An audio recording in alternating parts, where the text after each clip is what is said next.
Hello guys, welcome back to my YouTube channel एक और नए इन्फॉर्मेटिव ब्लॉग में। तो दोस्तों, आज इस वीडियो में मैं आपके लिए बहुत ही इंपॉर्टेंट न्यूज़ लेकर आया हूँ और ये जो न्यूज़ है वो बहुत ही ज़्यादा इम्पोर्टेंट है उन लोगों के लिए जो थाईलैंड में लॉन्ग टर्म ट्रैवल करने का प्लान करते हैं। तो थाईलैंड जो है, वैसे तो आप मेरा यूट्यूब का थंबनेल और टाइटल देख के समझ गए होंगे कि वो न्यूज़ क्या है, क्योंकि थाईलैंड को ये न्यूज़ जो है वो डिस्कशन में चल रही थी। लास्ट मार्च 2025 से इसके ऊपर डिस्कशन चल रहा था कि भाई ये जो न्यूज़ है वो लानी चाहिए कि नहीं लानी चाहिए। आप ये देख रहे होंगे।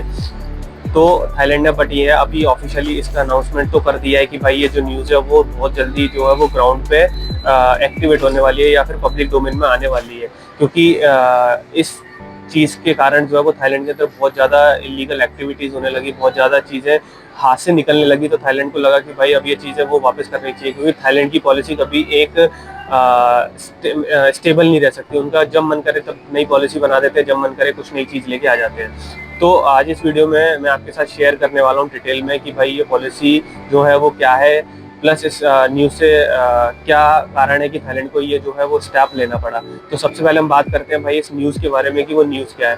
वैसे तो ये जो न्यूज़ है वो 2024 थाईलैंड वीज़ा एग्जम्पशन प्रोग्राम जो आपने सुना होगा 2024 में, अब मार्च में उन्होंने ये जो लॉन्च किया था कि भाई अब जो टूरिस्ट है, जो शॉर्ट टर्म टूरिस्ट है या फिर जो बिजनेस ट्रिप के लिए आता है, उनके लिए उन्होंने ये प्रोग्राम लॉन्च किया था। बट इस प्रोग्राम का जो है वो बहुत सारे लोगों ने मिसयूज करना स्टार्ट कर दिया।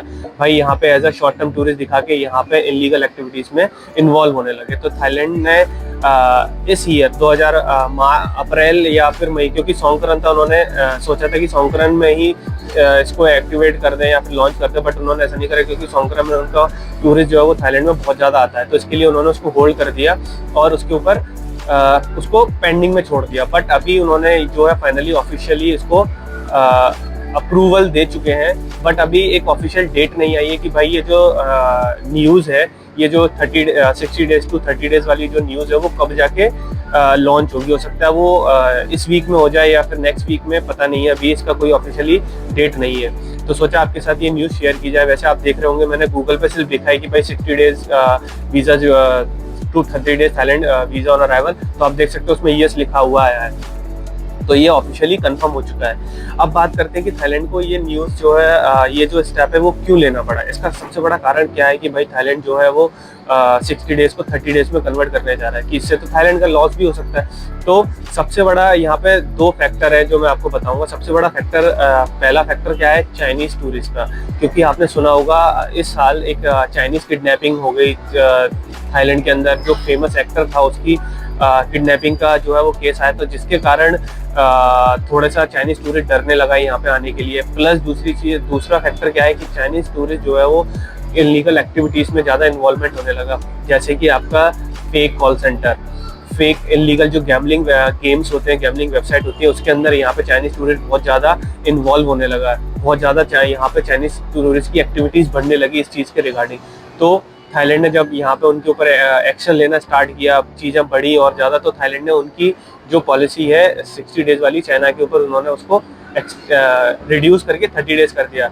यहाँ पे चाइना के ऊपर जो है ये पॉलिसी ऑलरेडी एक्टिवेटेड है, मतलब कि चाइनीज टूरिस्ट को जो है वीज़ा 60 डेज की जगह 30 डेज का ही मिलता है। अभी ये जो है वीज़ा जिसमें 93 कंट्रीज आती थी, इंडिया भी इसके अंदर इन्वॉल्व था, बट अभी इंडिया के ऊपर ऐसा अभी कोई प्रोग्राम लागू या कोई चीज़ ऐसी कंडीशन लागू नहीं हुई थी, सिर्फ अभी चाइना के ऊपर लागू हुई थी। चाइना की जो है ये मार्च या अप्रैल के अंदर उन्होंने ये उसके ऊपर अप्लाई कर दिया था कि भाई चाइनीज टूरिस्ट जो है थाईलैंड ट्रेवल करेगा उसको जो है वो 60 डेज की जगह 30 डेज का वीज़ा ही मिलेगा।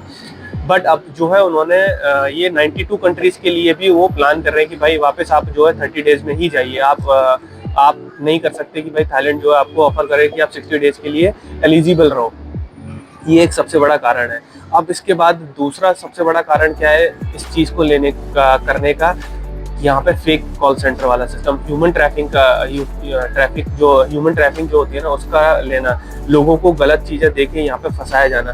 क्योंकि मेरे पास भी बहुत सारे लोगों के इंस्टाग्राम पे मैंने अभी लास्ट वीडियो बनाई थी कि थाईलैंड में आप कैसे जॉब सर्च कर सकते हैं प्रॉपरली वे के अंदर, की क्या क्या डॉक्यूमेंटेशन कहाँ आप सर्च कर सकते हैं। तो मेरे पास लोगों के भी रिस्पॉन्स आए थे कि भैया हमें भी ऐसे ऐसे ऑफर कर रहे हैं जॉब का, तो वो क्या जेन्युइन है कि नहीं है।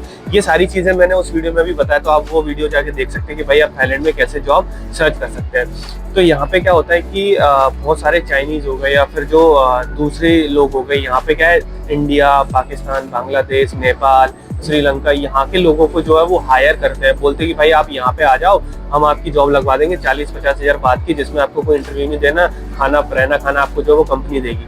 अब इस केस में क्या करते हैं, वो थाईलैंड में ट्रेवल करते हैं, यहाँ से उनको पिक करते हैं, पिक करके वो थाईलैंड और कंबोडिया बॉर्डर के बीच में एक सिटी है मैसोट करके। अगर कोई भी आपको बोले कि भाई हम आपको मैसोट में आपको जॉब मिलेगी, आपको इतना, तो आप तुरंत उस जॉब को इग्नोर करें और उस बंदे को ब्लॉक मार दें, तुरंत ब्लॉक मार दें, क्योंकि वो पूरा कंप्लीटली स्केम है। वहां पे जाके क्या करते हैं, लोगों को यहाँ से तो ले जाते हैं कि भाई थाईलैंड से आपका पिकअप करेंगे, वहां पे आपको ड्रॉप करेंगे, वहां पे वो लोगों को मारपीट भी करते हैं, इलीगली उनसे काम भी करवाते हैं, ये फेक कॉल सेंटर वाला सिस्टम। तो ये चीजें जो है वो ज्यादा होने लगी थाईलैंड में।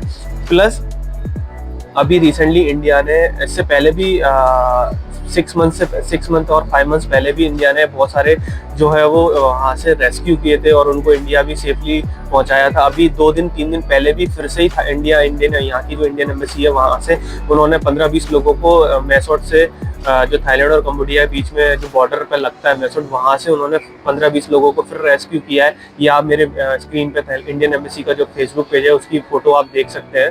उन्होंने अभी उन्होंने अभी वहाँ से रेस्क्यू करके वापस जो है वो इंडिया उनको भेजा हुआ है। तो ये एक सबसे बड़ा कारण था जिसकी वजह से थाईलैंड को जो है वो ये स्टेप लेना पड़ा, क्योंकि यहाँ पे बहुत ज़्यादा इलीगल एक्टिविटीज़ बढ़ने पड़ी। मैं इंडिया की बात नहीं कर रहा हूँ और इंडिया के नेबर कंट्री की बात नहीं कर रहा हूँ, यहाँ पे मैं बात कर रहा हूँ आपके रशिया, ईरानी, ऑस्ट्रेलियन और आपका यूएई के लोग, यहाँ पे जो है आके वो इलीगल बिजनेस करना स्टार्ट कर दिया। बिना वर्क परमिट के वो यहाँ पे वर्क कर रहा है। और अब वो वर्क कौन सा कर रहा है, जैसे कि तुम्हारा हो गया car rental, motor bike rental, tour and travels का, ये जो बीचेस के पास जो फुकेत और यहाँ पे ये जो एक्टिविटीज करवाते हैं, ये सारी चीजें जो वो करने लगे। तो जिसके कारण जो थाईलैंड ने सोचा कि भाई अब आपने बहुत मजे कर लिए, चलिए अब आप वापस से आ जाइए, आप 30 डेज में ही रहिए। इस जो पॉलिसी है, इस पॉलिसी का इफेक्ट उन शॉर्ट टर्म टूरिस्ट जो है ना उस पर इफेक्ट नहीं करेगा। ये सिर्फ इफेक्ट करेगा आपके लॉन्ग टर्म टूरिस्ट के लिए, जो वो 15 दिन या 20 दिन से ज्यादा ट्रेवल करने वाले टूरिस्ट है, उनके लिए इफेक्ट करेगा। अब एग्जांपल मानिए कि भाई आप शॉर्ट टर्म टूरिस्ट है, तो आपसे वो कुछ नहीं पूछे, 7 दिन या 10 दिन या 15 दिन तक भी आप यहाँ पे स्टे करते हैं तो आपसे कुछ भी नहीं पूछेगा। जैसे ही आपके 15 दिन से ज्यादा हुए, मान लीजिए आप 21 डेज में गए या फिर 25 डेज में या फिर पूरा 1 मंथ के लिए आप से ज्यादा चले गए, तो वो हो सकता है वो आपको इमिग्रेशन पे क्वेश्चंस जो है वो फेस करने पड़े। वो आपसे क्वेश्चंस भी पूछ सकते हैं, आपसे बहुत सारी चीजें जो है वो आपको फेस करनी पड़ेगी इमिग्रेशन पे। तो ये है सबसे बड़ा कारण कि थाईलैंड को जो है वो 60 डेज पॉलिसी जो थी उसको 30 डेज करने का जरूरत पड़ी। और ये जो है वो कभी भी लॉन्च हो सकती है, तो आप उसके लिए प्रिपेयर रहे। अगर आप प्लानिंग कर रहे हैं थाईलैंड में लॉन्ग टर्म ट्रैवल करने की, लॉन्ग टर्म स्टे करने के लिए, तो अपनी जो प्लानिंग है उसको अभी या तो होल्ड कर सकते हैं, क्योंकि ये न्यूज़ अगर आई तो मे बी आपकी जो प्लानिंग है उस पर इफेक्ट करे। अब बात करते हैं सेकंड अपडेट के बारे में कि भाई दूसरा अपडेट जो वो भी काफ़ी इंपॉर्टेंट अपडेट है उन लोगों के लिए जो थाईलैंड को सोचते हैं कि हम थाईलैंड में कैसे लॉन्ग टर्म स्टे कर सकते हैं। तो बहुत सारे वीज़ा प्रोग्राम है जो वो है उसमें इन्वॉल्व हो जाते हैं, जैसे कि स्टूडेंट वीज़ा। अब यहाँ पे एक और अपडेट आया है स्टूडेंट वीज़ा को लेके। थाईलैंड जो है वो बहुत ज़्यादा अभी स्ट्रिक्ट होता जा रहा है अपनी वीज़ा पॉलिसी को लेके, हर वीज़ा कैटेगरी के अंदर। अब यहाँ पे मैं बात करता हूँ स्टूडेंट वीज़ा के बारे में, क्योंकि बहुत सारे टूरिस्ट जो है वो थाईलैंड आते हैं फर्स्ट टाइम, तो उनको देखते हैं कि यार चीज़ें यहाँ पे बहुत ज़्यादा अच्छी हैं, तो वो सोचते हैं कि हम यहाँ पे 1 साल या 2 साल कैसे यहाँ पे स्टे करें, क्या प्रोसीजर। तो थाईलैंड ने स्टूडेंट वीज़ा जो है वो ईडी वीज़ा करके जो है वो लॉन्च किया था, जिसके कारण वो यहाँ की थोड़ा सा चाहते थे कि भाई टूरिस्ट आए तो इकोनॉमी को ग्रोथ मिले, प्लस यहाँ पे जो कल्चर है वो लोग यहाँ का समझे। तो उसके लिए उन्होंने स्टूडेंट वीज़ा लॉन्च किया था। उसमें वो आपका थाई कुकिंग क्लासेस हो गए, थाई मुआ थाई हो गया, थाई लैंग्वेज हो गई, प्लस आपकी इंग्लिश लैंग्वेज प्रोग्राम हो गए, और भी सारी इसके अंदर प्रोग्राम थे जो आप यहाँ पे आके आप उनको सीख सकते थे। बट अभी लास्ट 1 हफ्ते के अंदर थाईलैंड ने जो है स्टूडेंट वीज़ा को लेके अभी रेड मारे, क्योंकि थाईलैंड में क्या है, लोग वीज़ा तो ले लेते हैं, स्टूडेंट वीज़ा ले लिया, उनका अप्रूव हो गया, 35-40 हज़ार बात दे के वीज़ा ले लिया, बट वो जो है वो स्कूल के अंदर या फिर उस यूनिवर्सिटी के अंदर वो जाते ही नहीं थे, बस खाली एक नाम के लिए था कि भाई हमने यहाँ पे वीज़ा लिया और हमारा नाम चल रहा है। तो थाईलैंड ने रेड करी अभी रिसेंटली, और ये जो रेड करी उन्होंने चियांग माई, फुकेत और चियांग राई इस एरिया में, क्योंकि यहाँ पे टूरिस्ट बहुत ज़्यादा रहता है, तो उन्होंने वहाँ पर रेड करे, वहाँ के जो स्कूल्स हैं, वहाँ की जो आप यूनिवर्सिटीज़ हैं, कॉलेज हैं, छोटे वाले छोटे मोटे जो होते हैं, वहाँ पर रेड करी, तो उनको पता चला कि भाई बहुत सारे टूरिस्ट ऐसे हैं जो कि कॉलेज या स्कूल्स के अंदर कभी आए नहीं, सिर्फ वीज़ा लिया और रह रहे हैं, और वही टूरिस्ट जो है वो यहाँ पे बिजनेस कर रहे हैं। तो उसके लिए भी उन्होंने ये चीज़ें जो है वो करनी पड़ी उसको। अभी ये आप देख रहे हो मेरी स्क्रीन पे, थाईलैंड ने जो है वो 10,000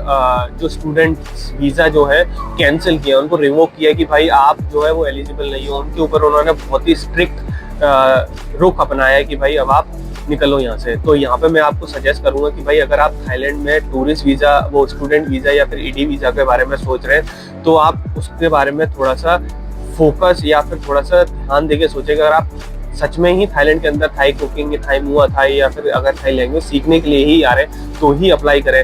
हो सकता है कि आप सोचे कि भाई चलो देखेंगे जैसा होगा, तो हो सकता है कि भाई आप जब पकड़े जाओ या फिर आप जब आपके ऊपर कोई चीज थाई पुलिस या फिर थाई इमिग्रेशन आपको पकड़े, तो आपका वीज़ा भी कैंसिल होगा, प्लस आपके पासपोर्ट की जो एक इमेज है उस पर भी इफेक्ट आएगा, प्लस हो सकता है आपको फाइन भी देना पड़े, और वो फाइन कितना हो सकता है उसकी कोई पता नहीं है, और आपको जो है वो इंडिया डिपोर्ट भी करा जा सके, क्योंकि आप जो है वो इलीगल चीज़ें कर रहे हैं या फिर इलीगल एक्टिविटीज़ में रह रहे हैं। तो इसके लिए अगर आप स्टूडेंट वीज़ा की कैटेगरी में जाना चाह रहे हैं या फिर आप सोच रहे हैं कि भाई हम स्टूडेंट वीज़ा अप्लाई कर लें, तो जिसके थ्रू हम यहाँ पर रह सकते हैं और अपना बिजनेस या फिर जो भी करना है वो कर सकते हैं, फिर स्लोली देख लेंगे आगे जैसा होगा। तो थोड़ा सा उसके बारे में ध्यान से सोचें और थोड़ी सी चीज़ें चेंज करें। अगर आप प्रॉपर अगर यहाँ पे स्टूडेंट पर्पज से आ रहे हैं तो ही आप स्टूडेंट वीज़ा में जाए, वरना में भी हो सकता है वो आपको बहुत ज़्यादा क्वेश्चंस या फिर आपको पेपर वर्क करना पड़े, क्योंकि अभी थाईलैंड जो है वो स्टूडेंट वीज़ा जो प्रोग्राम को लेके भी थोड़ा सा स्ट्रिक्ट हो गया है। अभी थाईलैंड जो बहुत ज़्यादा स्ट्रिक्ट होता जा रहा है वीज़ाज़ को लेके। तो आप अपना अगर थाईलैंड ट्रैवल कर रहे हैं तो अपने डॉक्यूमेंटेशंस भी प्रॉपर रखें, सारी चीज़ें अपने पास रखें अगर आप आ रहे हैं, क्योंकि अभी चीज़ें थोड़ी सी चेंज हो रही है थाईलैंड के अंदर। बस यही है इस वीडियो के अंदर, तो सोचा कि आपके साथ शेयर किया जाए। अगर आपको ये जो वीडियो है वो अच्छी लगी हो तो वीडियो को ज़्यादा से ज़्यादा लाइक करें और उन लोगों के साथ शेयर करें जो स्टूडेंट वीज़ा या फिर थाईलैंड के ट्रैवल करने का प्लान कर रहे हैं, तो ये वीडियो उनके लिए इन्फॉर्मेटिव हो सकती है। और सबसे इम्पोर्टेंट चीज़, अगर आप चैनल पे नए हैं, चैनल को अगर रेगुलरली देख रहे हैं चैनल को, तो आप चैनल को सब्सक्राइब करना ना भूलें, क्योंकि चैनल को मैं देख रहा हूँ कि भाई चैनल पे व्यूज़ अच्छे आ रहे हैं, आप लोगों का रिस्पॉन्स अच्छा आ रहा है, बट चैनल पे सब्सक्राइबर जो है वो बहुत ही कम है कंपेरिजन टू व्यूज़ के। तो अगर आपको वीडियोस पसंद आती है तो चैनल को सब्सक्राइब करें, बेल आइकन को प्रेस करें। चलिए मिलते हैं नेक्स्ट वीडियो के अंदर।